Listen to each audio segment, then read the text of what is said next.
Hello and welcome to Never Seen It, a podcast about movies we haven't seen. And this is the fourth and final episode of Never Scream It. So I hope you enjoy our, albeit temporary, branding for this last episode. I'm one of your hosts, Betsy. With me, as always, is Trent. I'm here too. You are here.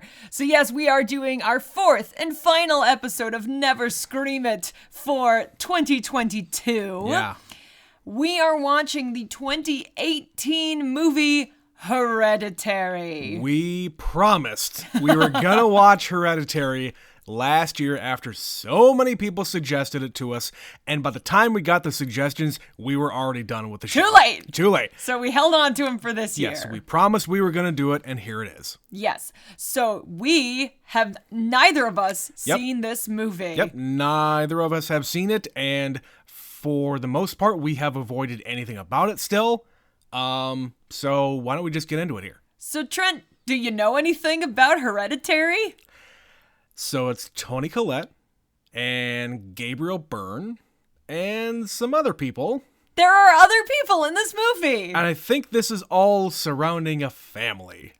Well, judging from the poster, it's her and a little girl. Yeah. And then like a creepy skeleton bird or some shit like that. I don't know. So I'm going with creepy child. Well, that kind of goes along with the territory when it comes to like family creep shows. Well, and it's called type thing. Hereditary, so it has something to do with family. We just don't know.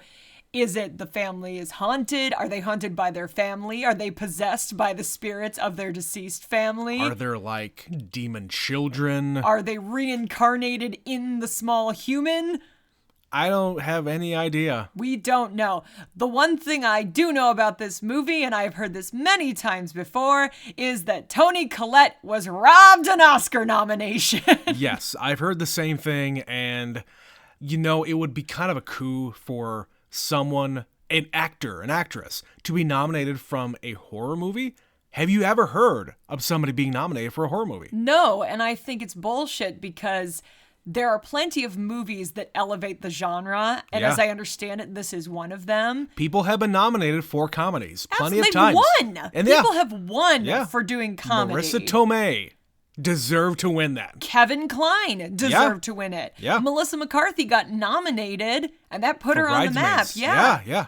So I don't understand this hoity-toity bullshit about how it has to be a drama. You can't nominate Toni Collette for Hereditary. It's a scary movie. Bullshit. But as I understand it, she is working her ass off. We've talked about her on this show before. And she's having a big renaissance. She really is. She's an incredible actress, and I fully support not having seen this movie that she should have been nominated. And we will recap all that after we watch it. So, I also mentioned Gabriel Byrne. Now, most people know Gabriel Byrne from one movie, from The Usual Suspects. Most people do. Yeah, I would say most people know him from that. I had not seen that movie until I started dating Betsy. But the thing I knew him from prior to that was a little watched TV series on HBO called In Treatment. From the early mid-aughts? Yeah, it was like 2009, 2010 is when it started. And I think there were like 3 seasons with him. And then it was just rebooted recently with another person. But the premise of the show is 1 episode every day. 5 days a week. So the first 4 episodes of the week, Monday through Thursday, is a different patient. Him having a session. He is a psychologist who is having a session with a patient. Each day is a different patient. Friday, the episode is him going to see his own psychologist. His own therapist. His own therapist, exactly. So it's made for a person like me who loves dialogue. Because the entire thing is just dialogue. It's him in the office and the patients coming inside. But it's out of his house, so it's like a casual office. Yeah, it is this, it's very homey, very casual. I like if I was going to therapy, I would want to go to a place like this. But I really, really like that. The first couple of seasons of that show. I did not watch the 3rd season because I heard it was kind of crap. So I guess that's why they canceled it after 3 seasons with him. So the thing I know him from is the 1994 Little Women. That's right. He's in that. And then while we're on the topic of horror movies, I think probably a lot of people know him from Stigmata. Oh, yeah. Because he was in that in like the late 90s, like 98, 99 that came out. And he's like the big name in that. Yes, he's the star of that. Yeah. And then I know the kid who is in this movie is the same kid who was in Pig. Oh. Is it Alex Wolff? Is that his name? I have no idea. Anyway, same guy. He's in this movie. And then the little girl who is probably an unknown because that's how it works best for these kinds of movies. Sure.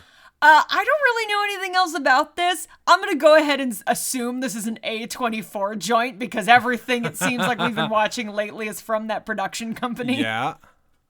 But do you know anything else? Anything about what has happened? Nope. Nothing. Nope. Wow, so we're going in pretty blind. Haven't seen a trailer for it because why? Or if we did, it was 5 years ago. Yeah, why would we seek out a trailer for a movie we're not going to ever see? Of course, this is before we had the podcast, so why would we seek that out? Right. So, yeah. With that, we are going to go and watch Hereditary, and we will be right back.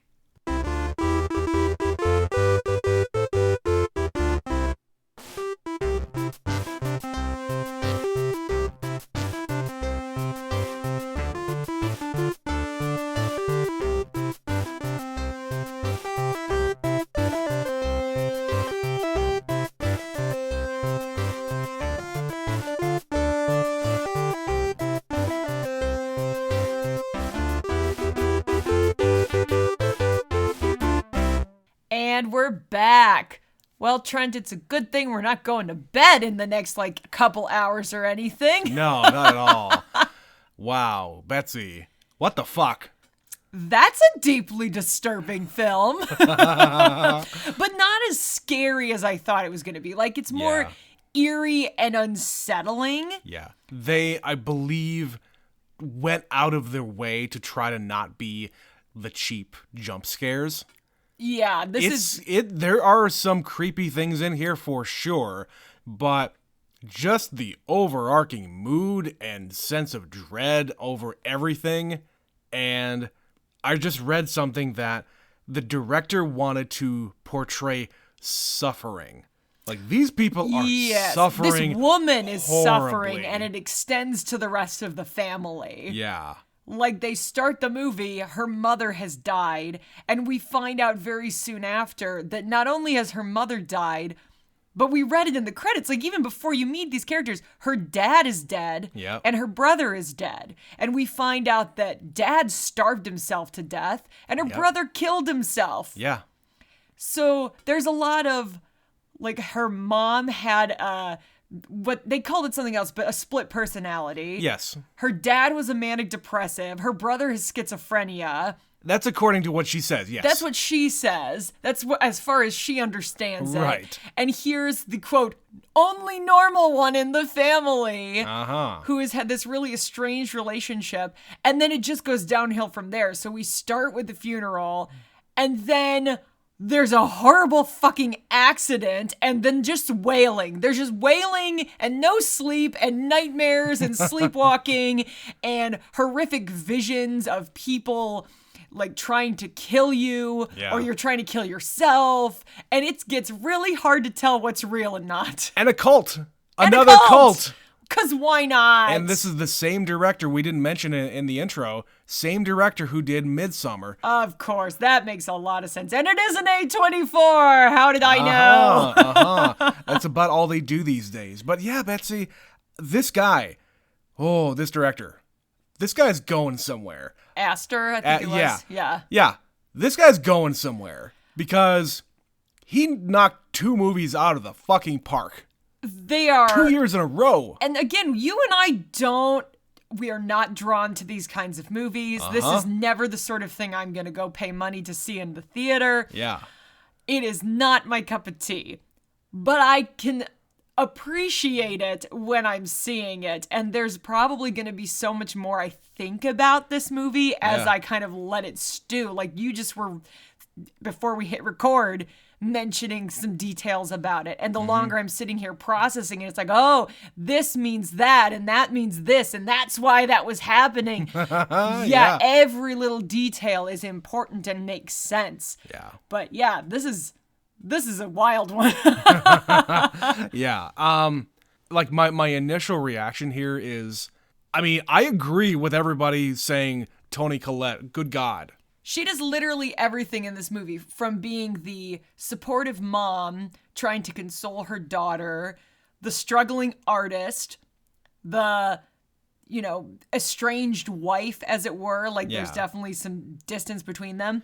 It also seems like these people are loaded. Number one, they live in a giant house in the woods. Like a custom architect's dream house. Beautiful, beautiful house in the middle of Utah.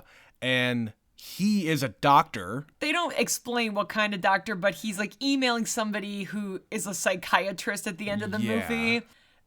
So yeah, there's a couple of things going on there that that allow her to be an artist and a stay-at-home mom. Well, and I would imagine she's also pretty successful too, because she's got books out and people are asking her for her work. Mm-hmm. And that stuff doesn't come cheap. No, she does miniatures. So, of course, the first shot of the movie is this weird miniature that zooms in and becomes the real space, because she's modeling them after real life.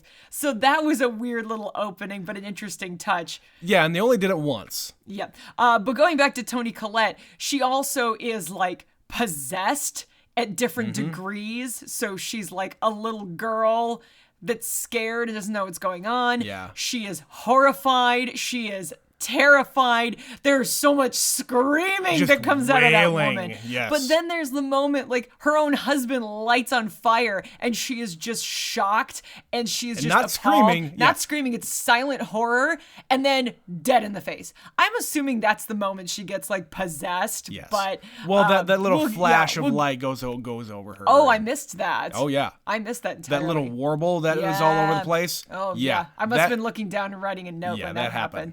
But yeah, it's just on a dime, and she is doing a lot of heavy lifting. Oh, yeah. And I think I had a thought while we were watching this. Toni Collette is an Oscar-nominated actress already, and she is the star of this piece. There's a lot of really great actors in this movie, but she is the star. When we're talking about Midsommar, Florence Pugh was kind of right on the rise, because this came out about the same time as that movie. And she's getting to be a pretty big star now. And now she is also an Oscar-nominated actress. Mm-hmm. A part of me feels like people would appreciate the horror genre more if you got more people like this making horror movies. Because it's kind of the equivalent of people making Marvel movies. Like, you have these big name actors, like real gravitas, making a fucking comic book movie. And it works. That's the same thing, but they're doing horror, and it works. Yeah, you need to sell it. You need to. It doesn't have to be ridiculous. Be believable. And so many horror movies have the cliche of, I'm gonna sign up these no-name actors off the street beautiful somewhere, people, or I'm just gonna get my fucking friends and put them in the movie because I have no budget. Or basically no talent hacks to just to run around and be sexy and scream. Exactly. That's the trope of these movies, and if you don't actually get real actors in here, you can't put the gravitas behind what you're trying to put on screen. You're totally right. So I do call bullshit and shenanigans. I think it's ridiculous that she wasn't even considered. Yeah, totally. And just the idea that you don't get movies like this, there haven't been movies like this with big name actors, I mean, shit. I really hope that there's more of this stuff. And I just read something about the director. Apparently, he has got 10 screenplays. Oh, Lord. He has 10 screenplays written down that he wants to direct in his career. All right, what other women can we line up? Because these are like both female-fronted powerhouse horror movies that he has so far delivered. Right. Who else can we get? We'll think about that one, because I think there's some really talented people that after these two might actually be open to considering it. Right. That maybe wouldn't a few years ago. And considering the reception of these two movies, just from a critical standpoint, whether or not they make any money, who cares? No. But Like, we just watched Under the Skin. I think Scarlett Johansson would be at the top of my list if I was that director. Yeah, it's like that movie is not relevant to any other human. Yeah. Like, it's just Scarlett Johansson. Right. But she's doing a very subtle performance. There's not a lot of dialogue there. You can carry a movie with an actress like that who has the ability to do the subtle moments very well. You also just have to be committed to what you're doing, but not play it as camp and horror. Like, I don't think... These movies definitely not. No, this movie works because Toni Collette is reacting the way a real person would react. Yeah. Insofar as the one thing that I was really bothered by, why does no one leave this house? There's horrible shit happening and we all just stay put.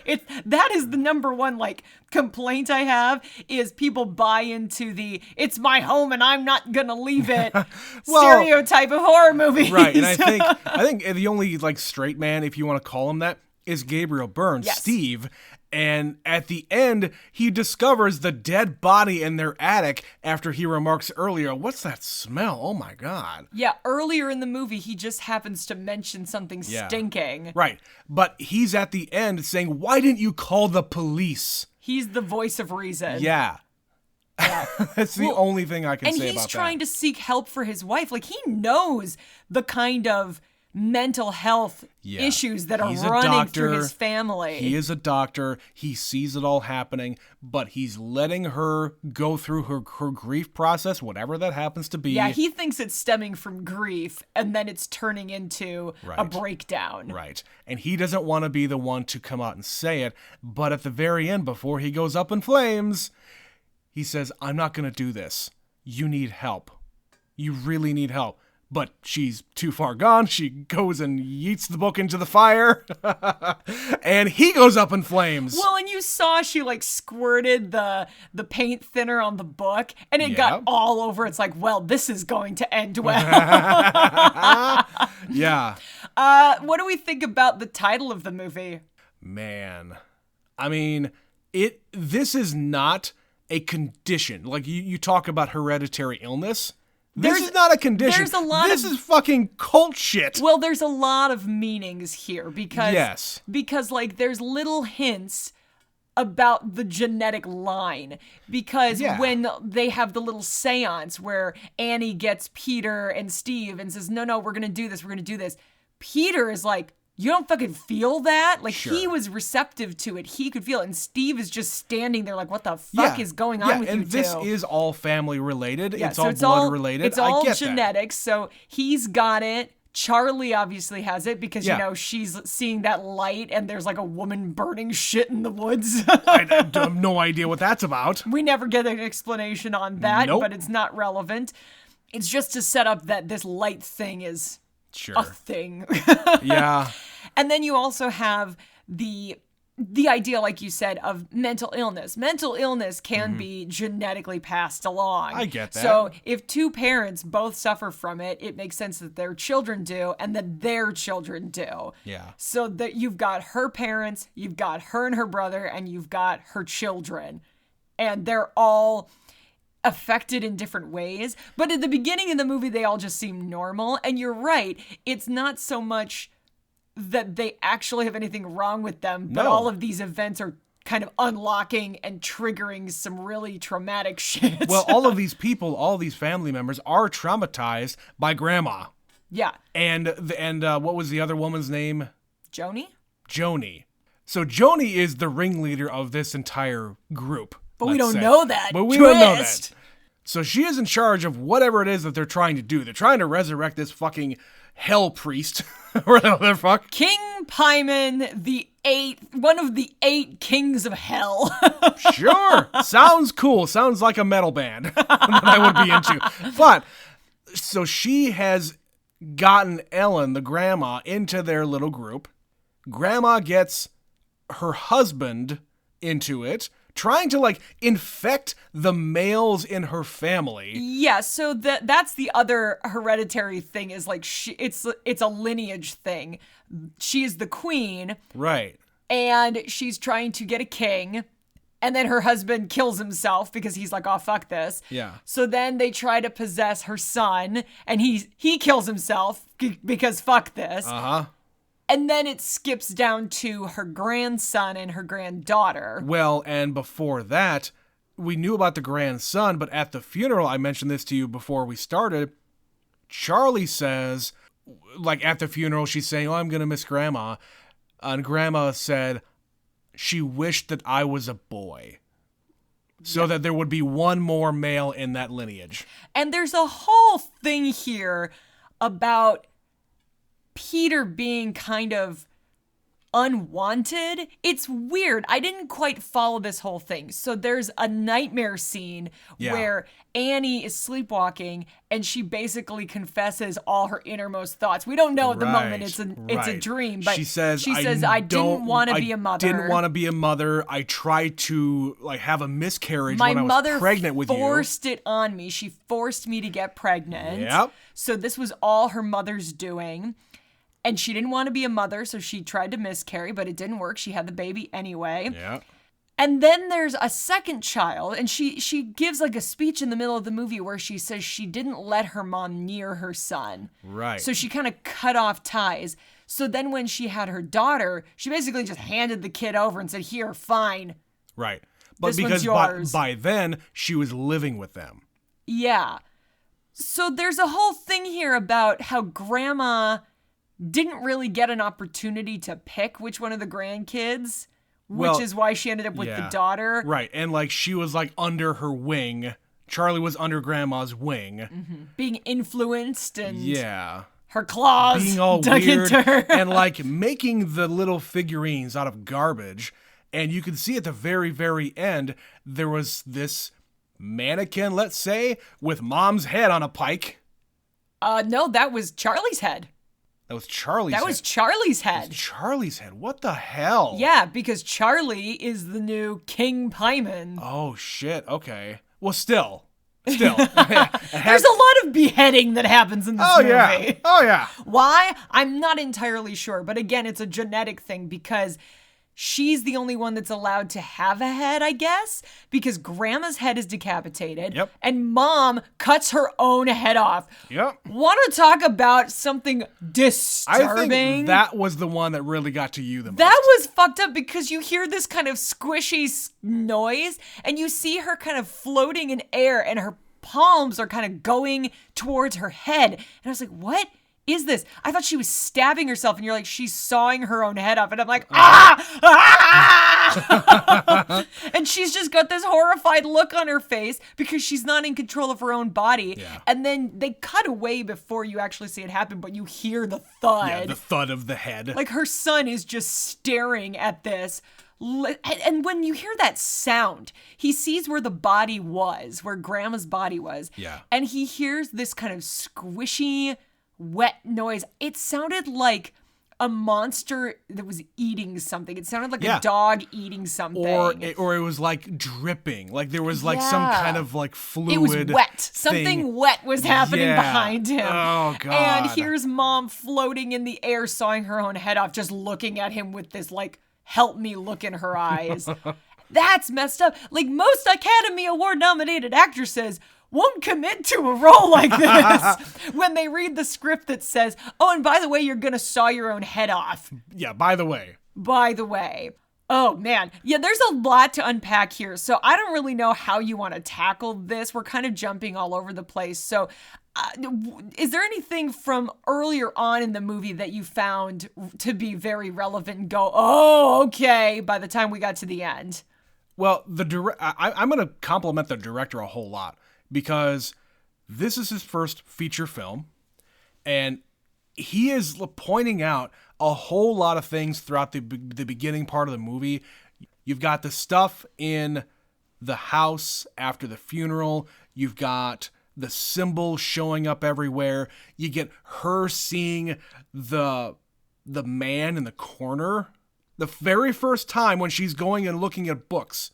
Sorry. When she sees her mom. Was that her mom there? Yeah, she turns the light off and she sees a visage of her mother. Oh, that was okay. Whoever that was. Yes. I didn't know who that was, but Yeah, that was her mom. She was digging in her mom's stuff. Yeah. And she turned off the light and went, "Mom?" But when she turned on the light, she wasn't there. okay. I didn't see who it was. I thought it was a dude. No, but no. Anyway. I mean, there are a lot of naked dudes like grinning in shadows in Yeah, this movie that too. was weird. I didn't like that. No, but that was her mom. Okay. But yeah, he's showing a whole lot of things here. He is setting up so many. I mean, obviously, at the funeral, Charlie is eating a chocolate bar, and Mom is saying, "Does that have any nuts in it? We don't have the EpiPen." Yeah, which also bothered me. Who the fuck is that allergic to nuts and doesn't carry that thing around with them all the time? I don't care that these two are teenagers. When you grow up with that, I'd be willing to bet she's had at least one scare in her life. You never go anywhere without that EpiPen. Yeah, definitely. At the very least, somebody has to have one around. Anyway, yeah, you have the scene that made me just go was them in the car. Because, yeah. So they're at the party. He's going to sneak off to go get high. He's not watching the little sister. That he didn't want to bring with him anyway. Didn't want to bring anyway because he wants to go and smoke weed with the pretty lady. And Charlie goes over and stuffs her face with chocolate cake because you're a kid and that's what you do. Yep. But little does she know, it has walnuts in it. We Yeah. see the girl chopping an obscene amount of walnuts. And okay, here's my problem with this. Why are high school kids baking chocolate cake? I would assume that it's a special cake. I didn't see any weed anywhere. I also didn't see any weed. I would just say if they were going to bake, that is why they would be baking. Isn't the normal delivery mechanism for such a thing brownies? I don't know. They needed something that would look enticing for the small human to find irresistible. And it's not like she goes into shock immediately. It takes a little bit of time. Totally.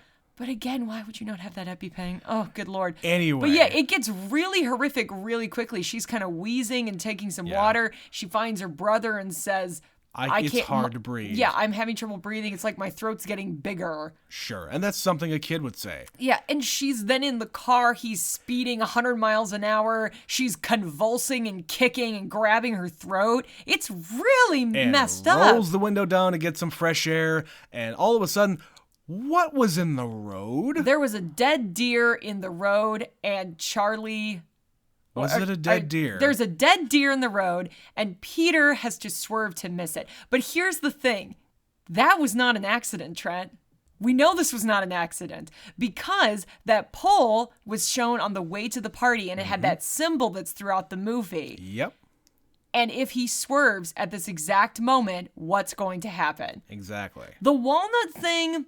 I don't know about, unless they have some plants in this party. I don't think that the thing being in the road and the pole being there, I don't think that was planned. I don't. It feels planned to me. I don't think so. But I take your point. It is a weird movie. I get that. It's hard for me to believe that. Mostly because why would that deer be in the very middle of the road in just the right place? In just the right place. You could have swerved the other way. Charlie could have been on the other side of the car. So many different things had to happen in order for that to happen. Well, and maybe she doesn't have the walnuts. Maybe she's not having a reaction. Maybe she doesn't roll the window down. They still could have hit the deer on the way home. Correct. So maybe this was destined to happen. I don't know. Yeah, but I'm questioning everything. No, all I'm saying is that her having her head chopped off by the pole was not in the cards. I do believe that the deer was put there intentionally. Okay. And yeah, that poor kid, Peter, it was an accident. Like, as far as he is concerned, this was an accident. He was going as fast as he could to get his sister home to take care of her because he was freaking out. Also, and he's high. Where do these people live? Like, the main house is up in the mountains. I get that. But where did Peter go for this party? Is it another big-ass house in the middle of the mountains in Utah? I guess so. I mean, think about where we live. I have to imagine, unless you live in Salt Lake City, Utah, every other town is kind of like growing up around here, where it's small town, 20 minutes, small town, 40 minutes, small town, and there's nothing in between. Whereas in this city, we can drive 5 minutes and hit a hospital. Yeah, but if that's the kind of place that they live, and they're up in the mountains... Yeah. They had to drive maybe half hour, 40 minutes to get to this party. Yeah. They're nowhere near a hospital. Yeah. So he says to Charlie while he's driving, yeah, we're almost to the hospital. We're almost to the hospital. But he wasn't going to a hospital. He was trying to calm her down, which is all he can do because he's high and panicking. Yeah, I get that. He is high and panicking, and he is driving home because he knows that there's an EpiPen there. Again, that bothered me so much. But after it happens, he just sits there crying, and he can barely look in the mirror. Like, he has one glance in the rearview mirror and sees a decapitated body. Yeah. And he's just catatonic from this point on. Yeah. He does not sleep. He drives home. He leaves the body in the car, doesn't say anything. He's just staring into nothingness until morning when Mom goes out to the car to go run an errand or something, and then the wailing starts. And doesn't stop for a long time. And that scene of her on the floor with Gabriel Byrne behind her, my God, her just... It's full body. Completely convulsing on the floor. Wow. Yeah, I don't know if you've ever experienced when you're just having an absolute meltdown or a panic attack like that as an adult, but that's how it feels, is just full body. Yeah. There are times where you are just so overcome that you can't help but collapse. Sure. It doesn't happen often in people's lives, thank God, because it's such an emotional... How else would you react to such a... to Right. witnessing such a thing? Well, and how else would he have done it? You would say he could go to the police, he could go to the hospital, he could go inside and wake up his parents. None of those things would make a difference. He just lies down.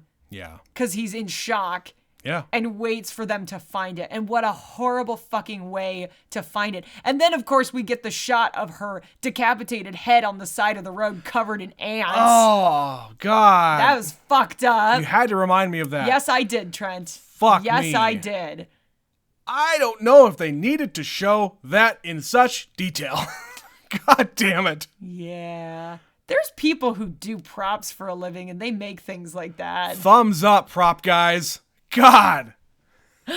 Oh, what a weird career choice. They even had the look of her face. Yeah. The look of her face is very unique. She has a distinct face. They got it. They got it. Yeah. Oh, God.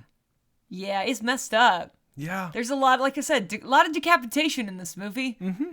A lot of creepy ghost shit and spooky wind and, things smashing.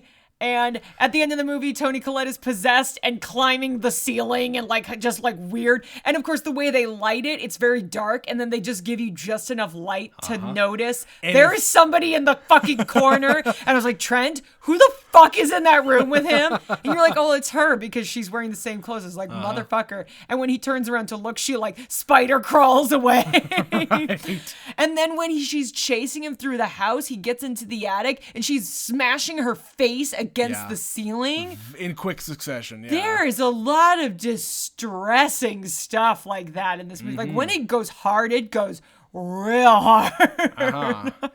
So that's the movie. Just some little things that we kind of discovered here. We mentioned in the beginning.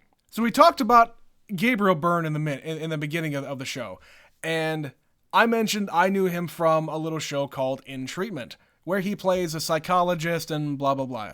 You can go look it up. It's a great show. But in that show, he has a son.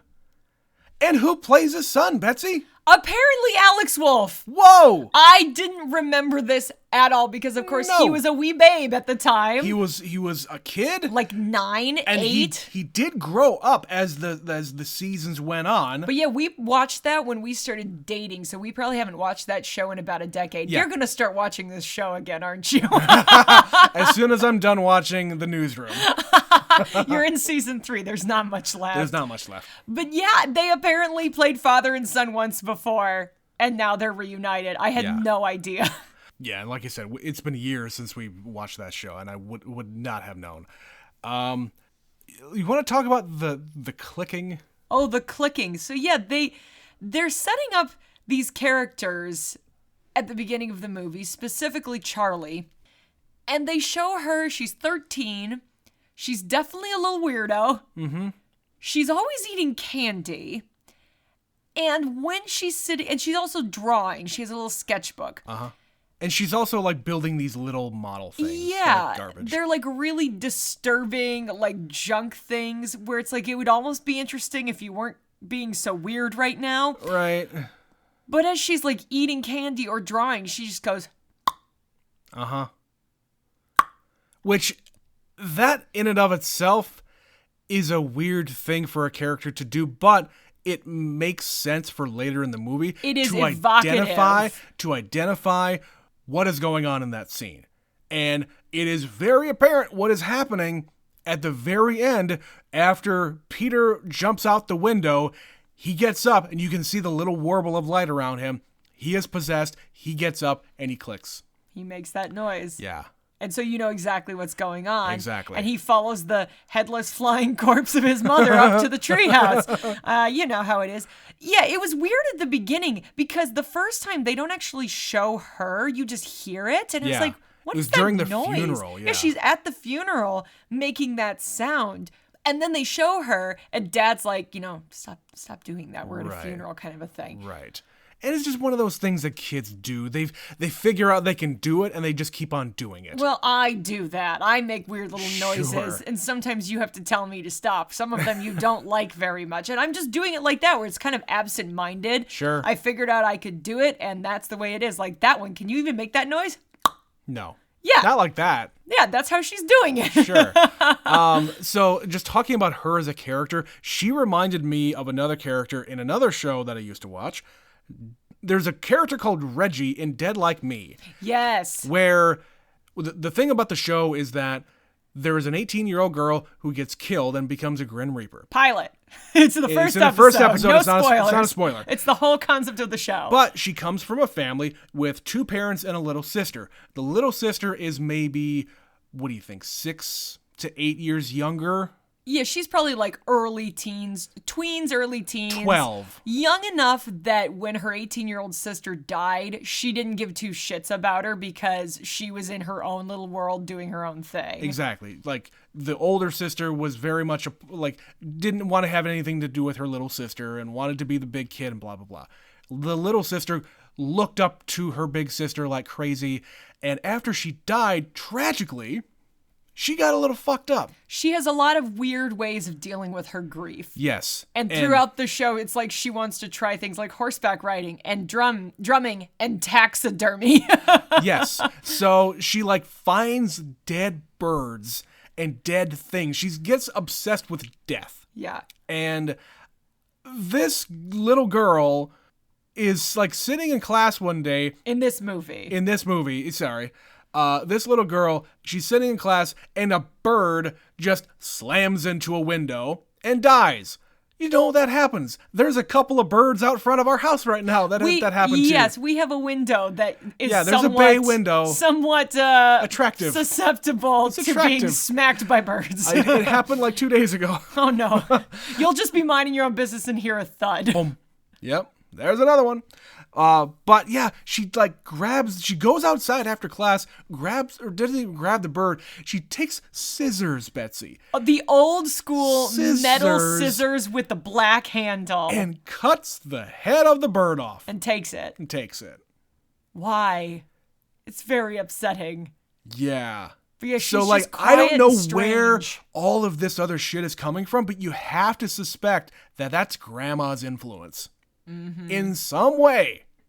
It's gotta be coming from her. Yeah, and they start the movie when she's Annie's digging through her mom's box. She has a book called Notes on Spiritualism. So they establish, okay, she was into some kooky things. Well, even at the funeral, Annie says, she was a very private person.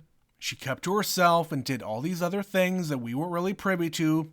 And it's really amazing that we have so many people coming to the funeral when I didn't even know she knew so many people. Some of whom are new faces that I've never seen before. And yeah, you could probably imagine how many people are going to show up to your parents' funerals. God forbid. When they're a shut-in, so to speak. Sure. Her husband has been dead for ever. Like Yeah. Annie says he died when she was a baby, so she Yeah. never even knew her dad. Yeah. Her brother's been gone for a long time. And this woman has what she identifies as a split personality. Yeah. But apparently what it really is she's possessed by King Paimon, the 8th Lord of the Underworld, or whatever the hell they said it was. Uh-huh. So they set up that, okay, she was into spiritualism. And in the beginning of the movie, it seems like harmless enough. Like she was just interested in it. But it becomes very quickly apparent that there are some real evil spiritual forces at work here. Well, and you put some things together here. And at one time, Annie notices that the door of her mom's room is open. And she goes in there, and there's nothing really left in it, except on the floor, there's that triangle symbol. Yep. Just On kind the of floor, carved into the carved floor. into the floor. And again, she left her mother alone. She just was like locking her in there, not locking her, but still leaving her in she there. was just there being to do whatever, to do her private things. So, yeah, it is very much revealing a whole bunch of stuff, but you have no idea what they mean. No. And the first time we really get a sense of that is when Joni runs into her in the parking lot and she's like, it's amazing. I went to a seance and I've had this incredible experience. Also, did you notice she says that her son and grandson died? Why do you think that is, Trent? Why do you think all of the men keep dying? So, like, what's the end game with that whole thing? It might be that there's more than one of these like king's spirit things in their group, so they're trying to do it, or it's just a matter of timing. So when somebody dies, they need to replace them. Sure. And it's whoever now is in line. So she had her son and grandson. I very much doubt they drowned in a pool. So maybe they were up next and it didn't work. It didn't, or they were supposed to be up, but they did drown in a pool. Sure. I don't know. Or maybe like this is the first like real possession that took. Maybe. I don't know. There's a lot of unanswered questions. Yeah.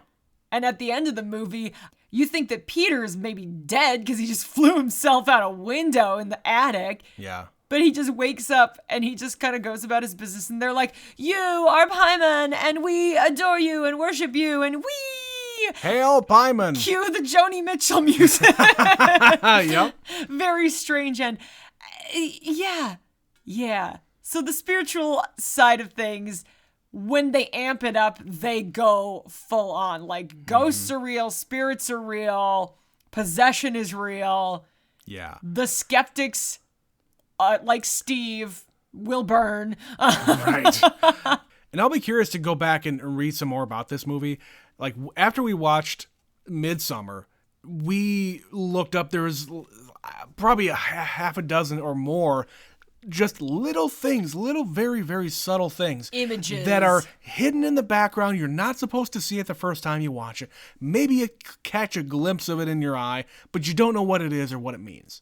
I wonder if there's anything like that in this movie. Oh, I guarantee there is. It's Yeah. the same person who wrote it too, isn't it? I don't know about writing, but Well, directing for sure.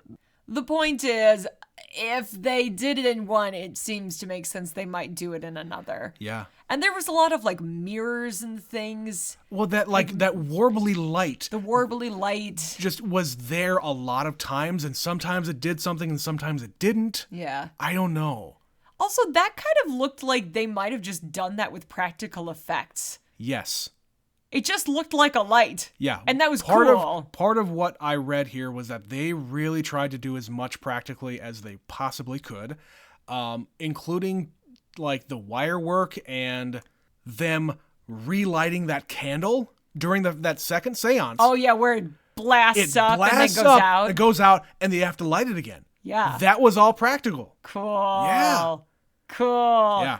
Yeah, there's some cool stuff like that in here. Apparently, there was also an interview with Toni Collette saying that this director was the most prepared director that she has ever worked with. She said he had the entire, like, every single hour of every single day completely lined up. All the shots were all lined up. He knew exactly what he wanted that movie to look like, and he did it. Some people have that ability to have that kind of that vision. Photographic vision in their head. They say, line it up. It's not right. Get it over here. No, like this. Like this. Do it. Action. Perfect. Nailed it. Next scene. Next. Yeah. Yeah. So suffice it to say, the next one of his movies that comes out, we're going to watch. I think you may be right, sir. Yeah. As much as I might not be drawn to it, I found myself enjoying these. Yeah. Like, this one I found more disturbing than the last one. Honestly. I think Midsommar... Well, remember, we did our award show at the end of last year, and Midsommar was like our number 2 movie. It almost creeped up to the tippy top. Against all odds, that movie almost won our favorite movie of that year. That is completely bonkers to our sensibilities. Right. And whereas that one is shown, like, the editing is really useful in the storytelling. Uh-huh. This one has a little bit of that. I thought maybe there was a problem with the movie, but then it seemed too intentional to be a mistake, where, like, they're having an argument and they kind of hop back and forth to different points of the fight, where it kind of ebbs and flows. Like, it gets very loud and then it gets quiet. And it gets very loud and it gets quiet. Very strange. Because we're going forward and backward. Yeah. And it only happens a few times, but there's definitely some very intentional choices. Like, there's one shot where it's the middle of the night and then the light goes on and it's daytime. And it feels like he's just kind of playing with that editing trick. Yeah. Where when you go to Midsommar, it is very pronounced. There is a reason for every single time jump back and forth. Yeah. And we talked about it in Midsommar, it's just revealing so much. Yeah. This one is you much don't more... know that it's happening. No, this one is much more of a slow burn. Yeah. Yeah, it doesn't fill in all of the gaps, but it'll definitely fill in most of them. Definitely. So one of the other things I wanted to talk about is when she makes the revelation about her sleepwalking. Yeah. So Annie tells a story about a few years ago, she woke up in the bedroom when her 2 kids were young enough that they were sharing a bedroom. Yeah. And she covered all 3 of them, both of her children and herself, in paint thinner. And the thing that woke her up was the sound of the match as she lit the match. Yeah. She was that close to lighting all of them on fire. I'm kind of assuming this is because deep down, in some strange way, she knows that this is really... Number 1, not what she wanted. And number 2, this is more about her mom. Like, for some reason, these kids and herself are tied to her mom. And if they're not there, this whole thing can't happen. You could take it a few different ways. You could say that she knows that her kids are going to be used for whatever evil deeds that this cult is trying to use them for. Whether she understands that or not. Exactly. Subconsciously, she does. At the same time, like you said, she didn't want children, and her mother forced her to have these children. And what better way to do it than fire? Yeah. There's a big fuck you to her mother if they all just die. And all of them would die, including her. Including her. And that's the end of the line. Because her brother's already gone and her dad's gone. Yep. And her mom's now an elderly woman. There's nobody else left. Mm-hmm. So, there's something to be said. Maybe she should have just done it, but I understand why she stopped herself. She gets so defensive. Like the moment after Peter wakes up and he's got her hands around his head, like trying to pull his head off. Oh, later in the movie. Later in the movie, yeah. And all of a sudden, she's in the room with him, and she's denying, oh, it wasn't me. I would never do such a thing. There's a lot of that in this movie. But then she gets really defensive. Don't tell your dad. Don't tell Steven. Mm-hmm. Don't tell your dad that I was sleepwalking. Because I think because of what happened with that thing you just said about the paint thinner, if she continued to do that, she would be put away and institutionalized. And once again, it's really hard to tell, like, was he dreaming that? Or was she actually doing it? Yeah. It's really hard to tell. And because everybody is grief-stricken and sleep-deprived. Oh, yeah. And probably being drugged. Like, I'm pretty sure when she went and had tea with Joni, she got drugged because she, like, wipes her mouth and there's something on her mouth. I'm pretty sure she, like, drugged her. Well, there was also 2 different times during the movie that she takes a pill and he takes a pill. The husband takes a pill. And I don't know if that's something else about the character that we didn't really know about. Again, grief. They're taking a fucking anti-anxiety medication to just get through their fucking day. Maybe. I don't know. But clearly hers is not working because she's going to an 11. But yeah, like the thing on her mouth, I have no idea what that's about. I'm assuming that there was something in her drink. Because when later in the movie you find out that Joni is involved in all of this. Yeah. And she's on her turf. She's in her apartment. Right. It would make sense that she gave her something. To be more susceptible to being influenced? Maybe. And I mean, the next time we see her, she's painting a miniature of the accident. Oh. Like she has her daughter and her daughter's head, and she's just really like so weird and matter of fact. Yeah, it's just very matter of fact. It's what did she say? Something like, it's an impartial perspective of the accident.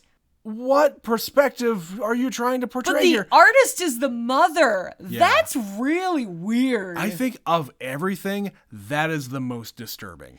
The fact that she would recreate the most horrific scene in recent cinema. Right. Yeah. Okay, I have another thought about that now that I'm saying this out loud. Oh, no. She makes all these miniatures as a form of art, but her daughter also makes all these weird little toys. Yes. Is this just her interpretation of all the crap her mom has been doing to her entire life? Like, she's been groomed. It's just that the way she has interpreted it, it's turned into self-expression in art, which is why she does real life, scenes from real life. Like, she does some really disturbing ones of, like, her mom being an elderly woman, like, standing in the doorway. Right. Yeah, and like she's not getting her assignment done, let's say, the project that she's working on. She keeps on working on other things to get it out of her head, I guess. Yeah. All these different scenes of horrific places and people, and even the fucking like hospital where her mother is dying, I imagine. Like one of the first ones that we see is the hospital room. The hospice or whatever, Yeah. Yeah, so I think that's probably something to that where when she was young, she was being groomed for this, but then she cut herself off from her mother because she recognized her as manipulative and, you know, she couldn't deal with her disassociative personality thing. Yeah, and to go backwards one more time, I think we got to wrap this up. To go backwards, when she goes to the first meeting, I think the revelations that she's throwing out here, number one, her acting in that scene is, I think, the best acting in the entire movie. Mm-hmm. Just her, like, crossing her arms and eventually getting it all out. Well, and she says, like, I came here a few years ago. They made me. Right. Like, I had to. Like, somebody made her go to this. And they don't explore that. No. But they made her. I wonder if maybe her husband made her. Yeah. And yeah, she kind of slowly opens up, and then you get glimpses of this really fucked up way she grew up and this woman who she doesn't really feel bad about losing. And she's like saying, I feel some blame for some of this other stuff. What stuff? I don't know, but right. I am blamed. Yeah. I am blamed. I don't feel guilty, but somehow people are blaming me for it. Yeah. Again. Yeah. It's hereditary. Oh, God. Genetics. That's it. Well, let's wrap this up, Trent. Do you have any other final thoughts about this before we go to the email? It was fucked up. That's my final thought. It's a fucked up movie, but I liked it. Well, all right. Well, let's go to an email then. All right, we have an email from our superfan Stephanie about the second movie in Never Scream It this year, The Evil Dead. I have only seen the first two, and they are so fun. They are dumb and campy, and I love them. Betsy said, quote, Sam Raimi is kind of known for having fun and being weird, end quote. Man, don't we all wish that could be what we are known for? If anyone says, oh man, that's Stephanie, she is so serious and stoic, I am doing something wrong in life. Yeah, good point. I love how low budget it is, but still managed to hit all the beats. Cabin in the Woods does a really good send-up of Evil Dead. It does? Mind you, we got this email before she knew we were watching that movie too. I would also love to see a Scorsese West Side Story. Love superfan Stephanie. So, something about, and we didn't know this because we haven't watched the movie, of course. We were on the Apple TV store, and they were advertising a bunch of like Halloween type movies. They had a category. Yeah. So like the Evil Dead 2 was on there. And I decided, okay, we've seen the first one. Let's watch the trailer for Evil Dead 2. And Betsy, it just looks like he remade the Evil Dead on a better budget. And a slightly altered script. Yeah. Only slightly. Because it really seems like they're going to the same cabin.